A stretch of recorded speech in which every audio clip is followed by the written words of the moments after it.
Hello, I'm Joanne Diaz. And I'm Abram Van Ingen. And this is Poetry for All. And today we're delighted to be joined by the poet Niki Herd.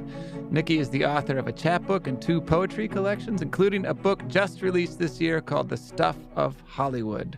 Her poetry, essays, and criticism appear all over the place, but I also know her as an extraordinary person from her 3-year stint as a visiting poet at WashU before taking up her current post as a professor at Franklin and Marshall. Niki, you are awesome, and thank you for being here. Thank you for the invitation, Abram and Joanne. I'm happy to be here. Today we're going to be diving into a poem from your most recent collection, The Stuff of Hollywood. Would you be willing to read that for us? Absolutely.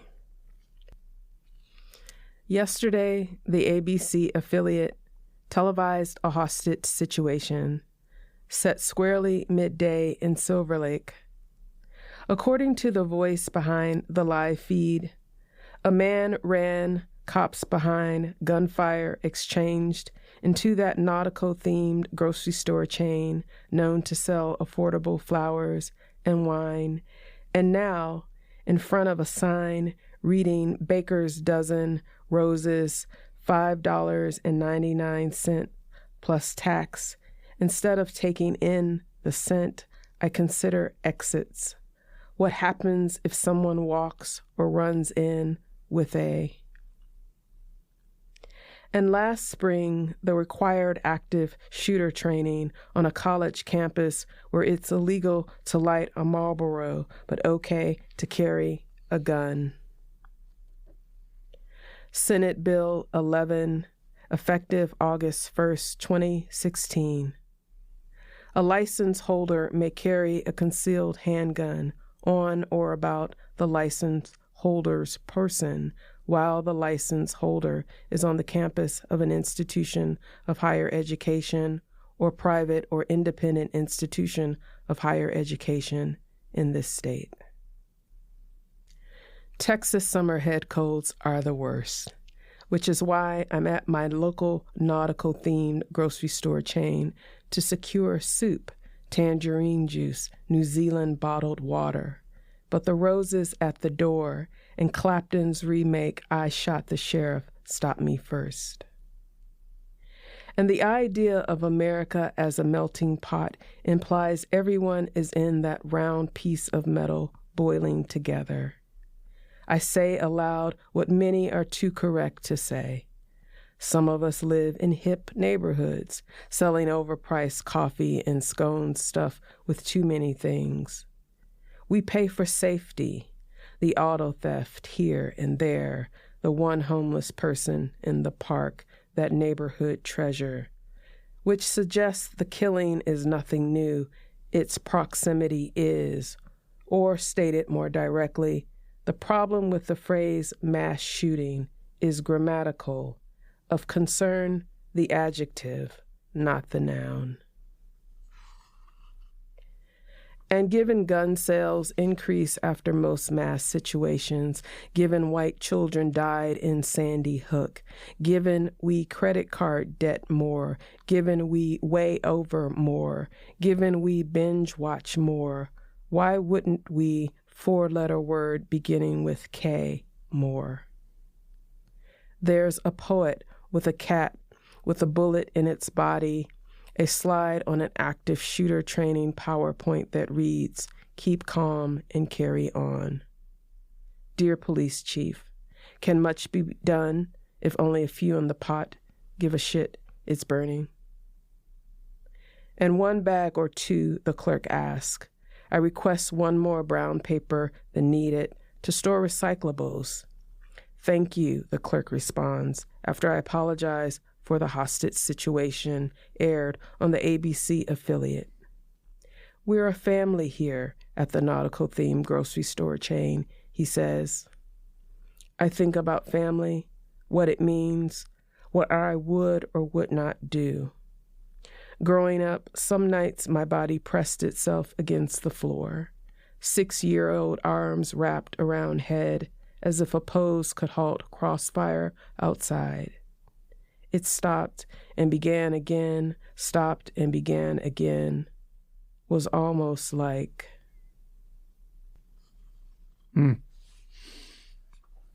Thank you for that. Thank you. I wonder if you could just say a little bit of a word about the way you've structured and written this book without titles, in a certain sense, so that the language just keeps flowing. That's a really great question. So initially, when I began this manuscript, which was back in 2012, I envisioned it as vignettes, right?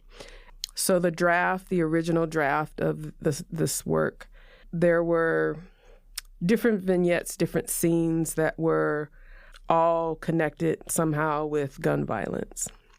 At some point after that, I played around because for whatever reasons, that structure just wasn't working really well. And I added titles. And so this poem did have at some point a title, and I can't recall what it was. Probably was the Yesterday, the ABC affiliate. But as I was sequencing and trying to put together the work, the titles weren't working either.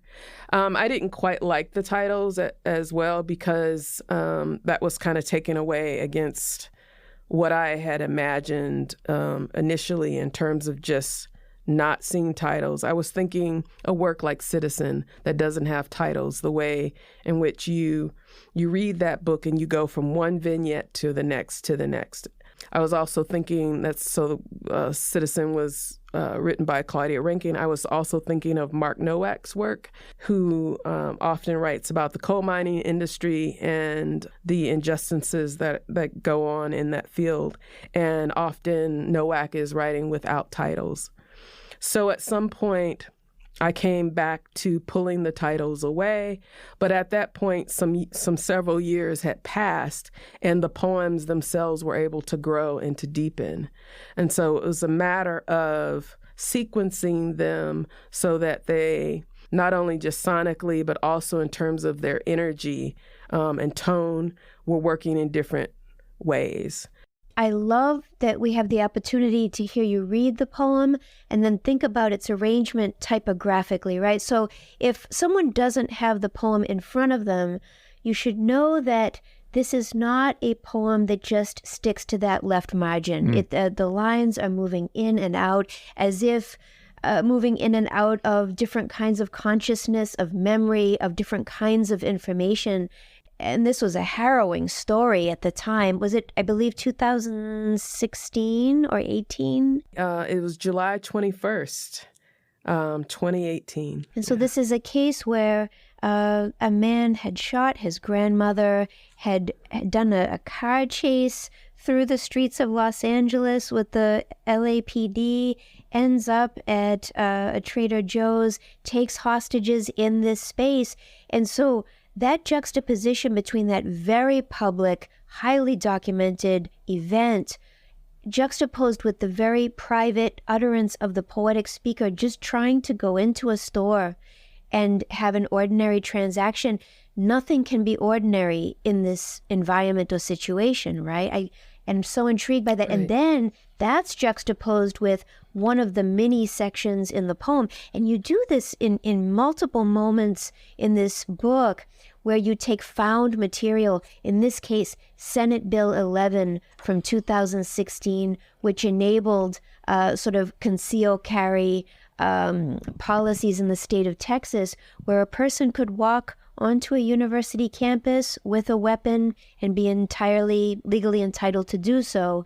To juxtapose that legal information with this story about walking into a Trader Joe's, it accumulates a sense of real anxiety and fear for me as a reader. It's very, very interesting and powerful.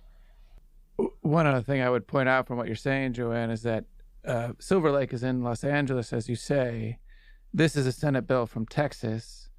Here we are in a grocery store. We don't necessarily know where this grocery store is, though we get the presumption that it's in Texas from the Senate bill and so on. But just before this, the poem right before this is talking about church lives taken in South Carolina. and a supermarket in Buffalo, New York. And so already we're the geography of the poetry is spreading all across the United States. And as you say, the lines which flow in and out, which are not aligned to the left, which stop and start, are giving that sense of a kind of free flow of the mind. And so the lines allow that kind of flow of both geography and time.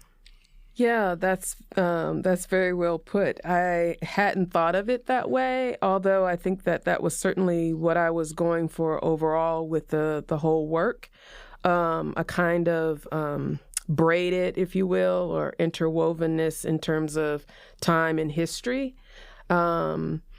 That's what I was hoping for. And can you say a word about the different forms that you've chosen to write in? So here we have this poem with, as we say, these lines that kind of flow in and out. Other poems in the collection look more like paragraphs or look almost like small prose paragraphs. Other places we have erasure, we have found elements. Can you say a little bit about how you knew to go with one kind of form over another for the material that you were working with? So my background is in documentary poetics. That's what my PhD is in. And so I knew that when I started this, there had to be a documentary center for the work.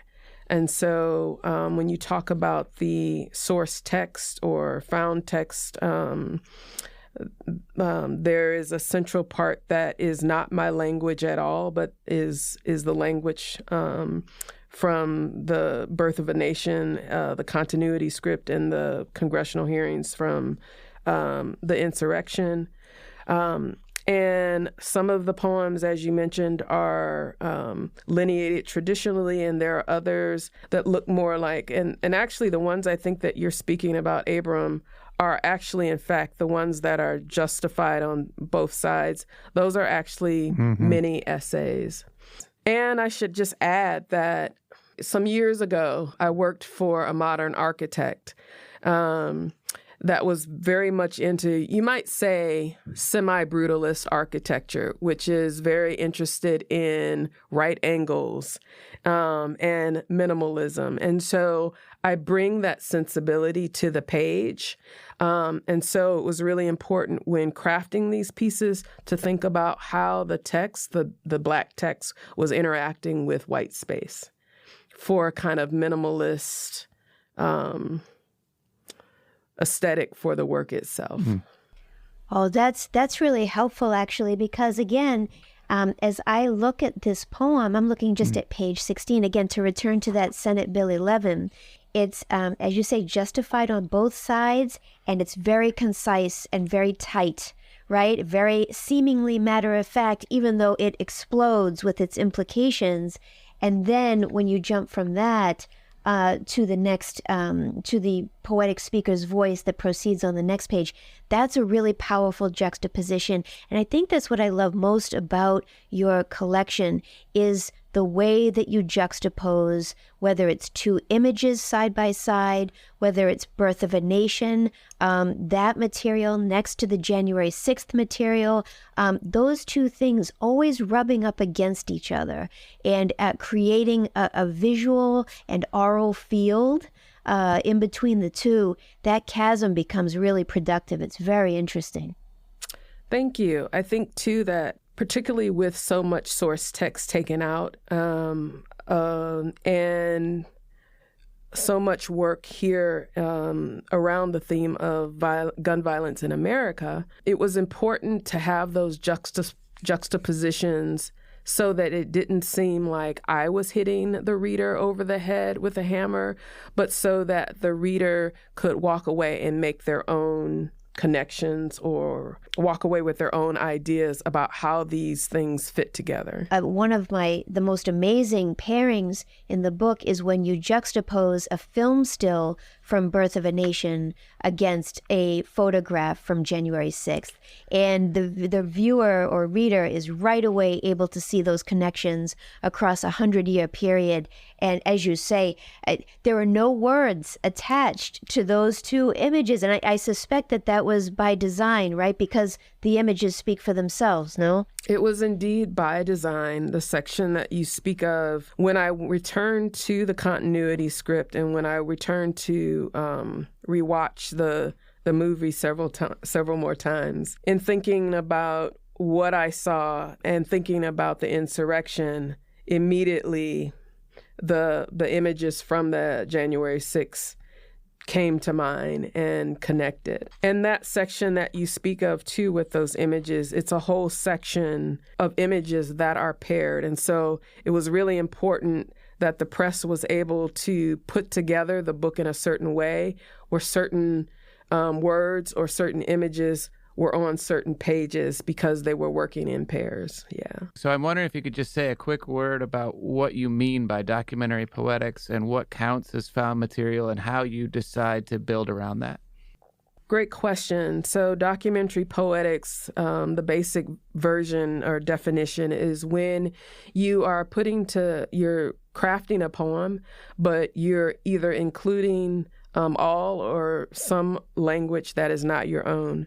It's coming from source text. That text could be from a magazine or a newspaper. It could be from a continuity script as I use, or it could be from the congressional hearings. So it's incorporating other language into the poem itself. What counts as that language? So different poets will respond to this differently. Some will say that your own language could count as documentary. I see it as language that really is not my own. It's coming from some other source, and I'm incorporating it pretty seamlessly as my own narrator's voice. And with erasure, that would be taking a source text, someone else's language, and then erasing words from that text to create a new text with the language that remains. On the first page of this poem, you do something so briefly and with such a light touch, and it's one of the most memorable parts of the poem for me. Right out on that first page of the poem, you write, "Last spring, the required active shooter training on a college campus where it's illegal to light a Marlboro, but okay to carry a gun." You write that in such a cool tone, and you don't even editorialize on it, but that simple phrasing just resonates and rings for me.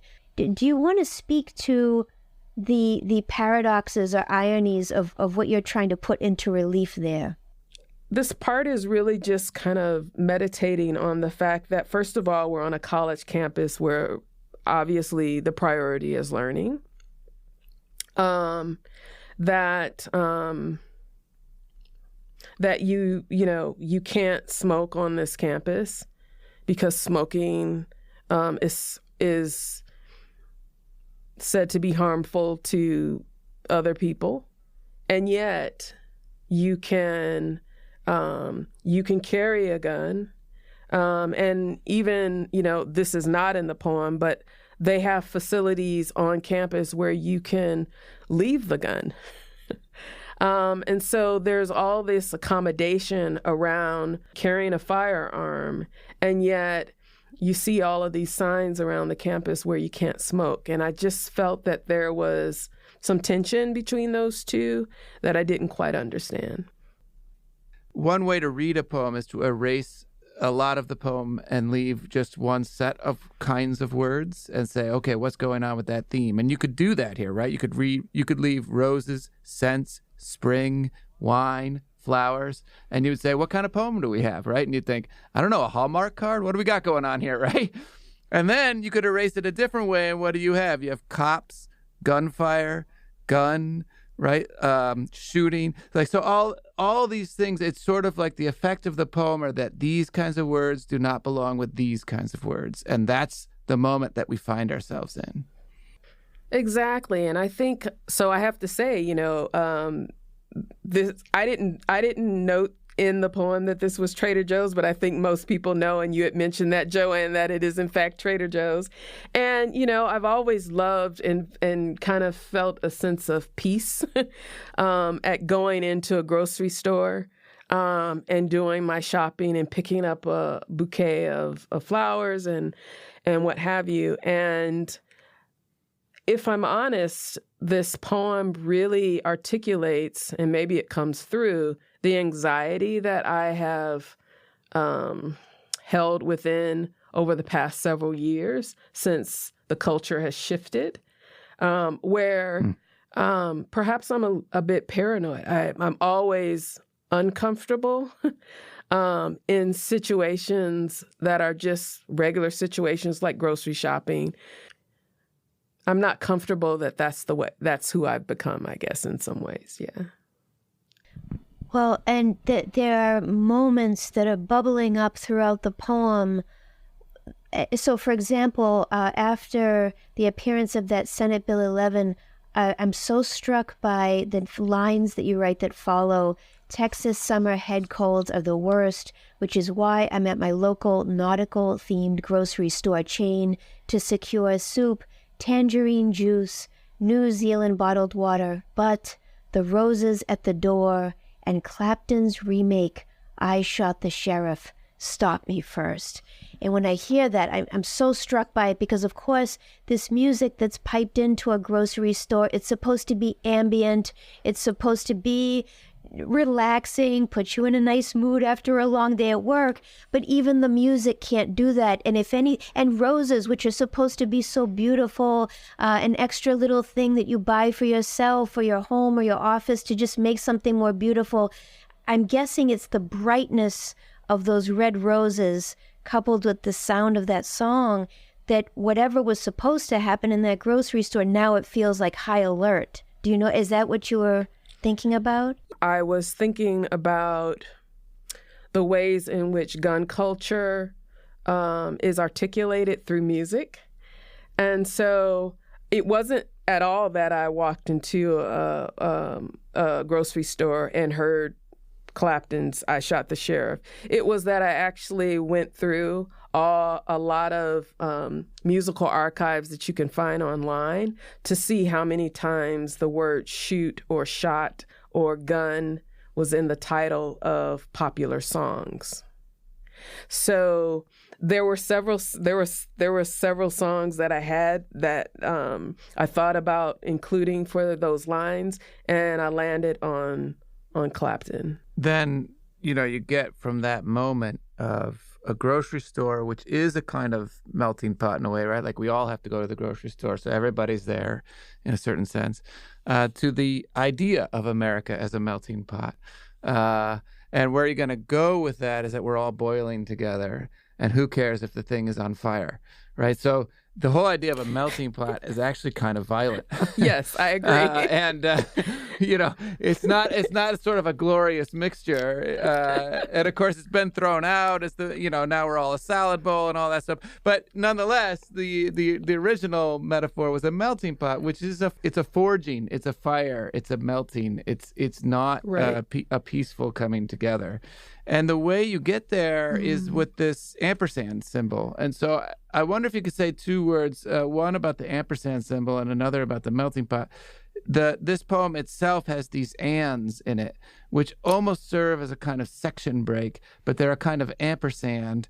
And then they make these leaps for us, right? So we have just moved from the roses and I Shot the Sheriff and Trader Joe's, and then we get this ampersand, and suddenly it's the idea of the American melting pot that we're talking about. So I'll address the first thing, which with the phrase the melting pot, which I think definitely as I started thinking about or crafting this work, I started thinking about that phrase.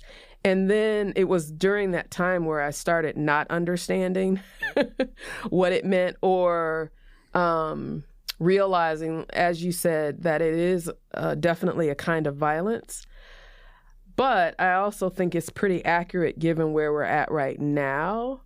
The tension and the divisiveness and the fire, if you will, the pot itself is America, but we're all in it right now, and it's pretty steamy. It's not. The ampersands came in because this, in fact, was, as I said, written in different sections, or they were different poems that weren't working. And so the question was, how do I get these all together? So the ampersand was a way to try and connect these different poems that weren't working. But it also was a kind of a way of using the word "and" as a way to push the poem forward. So to give it some energy. And of course, that means that what comes before and what comes after has to sustain that energy. But that was my thinking behind the ampersand. And I'm often, not always, but often a fan of the ampersand because, again, I'm interested in minimalism. I'm interested in visual art. And the ampersand is just, it's minimalist. So you were right when you said that the ampersand almost functions as a section break. But instead of section breaks, I landed on this to propel and move the piece forward. Well, I think it does that work in a way that a section break wouldn't, because an "and" has a kind of amplification to it. And you could see this, for example, in Whitman's poetry, right? Right. Where catalogs are held together by all these "ands." And in a certain sense, it's kind of closely related, right? Because Whitman is interested in democracy, and he's interested in all the varieties of things that are held together in this strange place of democratic America. And so he braids it all together with this and. And here the "and" is forcing us closer and closer together in a way that's sort of raising the temperature. And visually, of course, it kind of looks like a melting pot. And also, and this is just me, but, it kind of makes me think about the "and" that you see in all the Psalms is an "and" in the Hebrew that can also mean "but." Like, it's just a conjunction, and you don't necessarily know if it's an "and" or a "but" or if it's an addition or a subtraction. You just know that these two things have a relation to one another, and the use of the ampersand instead of the word "and" sort of forces you to think, okay, well, what actually is the relation or the connection between these two parts that we've just leaped across? No, I completely agree, and I'm glad that came through because that's what I was hoping for. One other thing that stayed with me after I read the poem is that it's about so many things. Of course, it is centered on violence. It's centered on the ways in which it has become so pervasive and so ubiquitous in our culture, right? But that also leads to other commentary in the poem that really stays with me. So this is almost at the end of the poem. The poetic speaker is doing the final transaction, getting the groceries bagged, and it goes like this: "1 bag or 2, the clerk asks. I request 1 more brown paper than needed to store recyclables. Thank you." The clerk responds after I apologize for the hostage situation aired on the ABC affiliate. "We're a family here at the nautical-themed grocery store chain," he says. "I think about family, what it means, what I would or would not do." And that really got to me because that language of corporate structures as families, the idea of the workplace as a family, and what happened to those people in that Trader Joe's a few years ago and how horrific it must have been for them, that really stayed with me, that you chose to put that there. Do you know what I mean? So I feel like it's a poem that shows how all of these different kinds of dysfunctions are seeping into just our ordinary interactions with each other. I was interested in including some ambivalence in here. What does family mean? And would I be that courageous to, throw my body in front of someone else in a situation like such? or would I be interested in trying to save myself? Like, I don't know. I think I thought that it would be useful to just be honest about some of that ambivalence regarding something that's, a life or death situation. And can I ask where the poem ends then with the thought of family is with a 6-year-old? Arms wrapped around head as if a pose could halt crossfire outside. It stopped and began again, stopped and began again, was almost like dash end. Can you talk to us about the ending, how you go back to this 6-year-old, how you go back to this stopping and beginning, and then how the poem itself stops in medias res, all right? Like, it stops in the middle of a thought, and just that's the end. Yeah. So I have to admit, I'm not particularly happy with this ending, but it's here. And, it ends with this end dash because there wasn't a word that I could put in there that could hold whatever that fear felt like. Any word that I could use would, one, be probably cliche, but it would also close up the poem, and there is no closure in a piece like this. I think that's why I like the ending so much, because it just was suspended there. It kind of rings. Right. And there's a way in which the ending makes me want to go back to the beginning again to understand how these disparate pieces all come together. Very powerful. Yeah.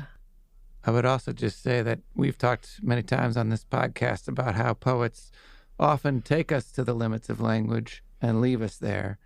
And this is one of those poems that does it. Like, how do you actually capture gun violence in America? You can go from scene to scene. You can go from Trader Joe's to a 6-year-old child who's afraid to a Senate bill to whatever. You can hold it, try to hold it all together. Shooter training, active shooter training on a college campus. It's all there in one poem, and yet it's not there. It's not enough to say what this is, this phenomenon that's going on. What you're referring to is what I'm hoping this poem does, but that the book does as a whole. Like, it's saying a lot and it's capturing a lot in terms of themes. And yet my hope is that you walk away, or the reader walks away, feeling like there's almost a scent or perhaps a thumbprint or something that stays with them, or some kind of ache or question that still, even if it's unsettling, that still remains with them, that can't be defined, that can't be given language. Well, with all that we've learned about this poem, would you be willing to read it for us again? Absolutely. Yesterday, the ABC affiliate televised a hostage situation set squarely midday in Silver Lake. According to the voice behind the live feed, a man ran, cops behind, gunfire exchanged into that nautical-themed grocery store chain known to sell affordable flowers and wine, and now, in front of a sign reading Baker's Dozen Roses, $5.99 plus tax, instead of taking in the scent, I consider exits. What happens if someone walks or runs in with a... And last spring, the required active shooter training on a college campus where it's illegal to light a Marlboro, but okay to carry a gun. Senate Bill 11, effective August 1st, 2016. A license holder may carry a concealed handgun on or about the license holder's person while the license holder is on the campus of an institution of higher education or private or independent institution of higher education in this state. And summer head colds are the worst, which is why I'm at my local nautical-themed grocery store chain to secure soup, tangerine juice, New Zealand bottled water, but the roses at the door and Clapton's remake, I Shot the Sheriff, stopped me first. And the idea of America as a melting pot implies everyone is in that round piece of metal boiling together. I say aloud what many are too correct to say.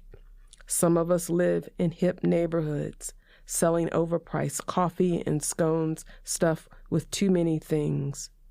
We pay for safety, the auto theft here and there, the one homeless person in the park, that neighborhood treasure which suggests the killing is nothing new, its proximity is. Or stated more directly, the problem with the phrase mass shooting is grammatical, of concern the adjective, not the noun. And given gun sales increase after most mass situations, given white children died in Sandy Hook, given we credit card debt more, given we weigh over more, given we binge watch more, why wouldn't we four-letter word beginning with K more? There's a poet with a cat with a bullet in its body, a slide on an active shooter training PowerPoint that reads, "Keep calm and carry on." Dear Police Chief, can much be done if only a few in the pot give a shit it's burning? And one bag or two, the clerk asks. I request one more brown paper than needed to store recyclables. Thank you, the clerk responds, after I apologize for the hostage situation aired on the ABC affiliate. We're a family here at the nautical-themed grocery store chain, he says. I think about family, what it means, what I would or would not do. Growing up, some nights my body pressed itself against the floor, 6-year-old arms wrapped around head as if a pose could halt crossfire outside. It stopped and began again, stopped and began again, was almost like... So good. Thank you so much. Thank you for having me. To learn more about Niki Herd and her poetry and this book, The Stuff of Hollywood, please visit our website. Please check out the book. Get it. I'm sure it's available at your local bookstore or online. And if you don't already subscribe to Poetry for All, we hope you will do so. And please rate and review the podcast so that we know how we're doing. And you can always follow us on Facebook, X, Instagram, and YouTube, and subscribe to our Substack column as well. Thank you all for listening. And thank you so much, Niki, for joining us today. Thank you for having me. It's been great. Thank you.